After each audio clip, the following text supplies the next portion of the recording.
लड़की का अश्लील फोटो लेकर वायरल करने की धमकी देकर बार बार यौन शोषण करने का मामला शांतिनगर थाना क्षेत्र से सामने आया है। पीड़िता की शिकायत पर आरोपी के खिलाफ मामला दर्ज कर लिया गया है और पुलिस मामले की जांच कर रही है। पुलिस ने आरोपी के नाम का खुलासा नहीं किया है। आम्ही पोलीस उपनिरीक्षक गीता रासकर, नेमणूक पोलीस ठाणे शांतिनगर, काल दिनांक 5/11/2025 रोजी कलम 64(1), 64(2)(ड),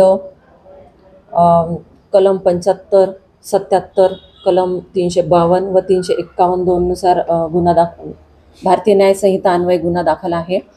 गुन्ह्याची थोडक्यात हकीकत अशी आहे की यातील आरोपी याने त्याच्या ओळखीच्याच मुलीचा तिच्या घरी असताना तिचा अश्लील फोटो काढून सदर फोटो व्हायरल करण्याची धमकी देऊन वारंवार तिच्यासोबत जबरदस्तीने शारीरिक संबंध केले।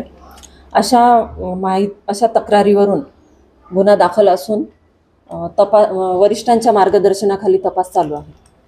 लोकवाहिनी न्यूज के लिए विशाल बंबड़वार, नागपुर।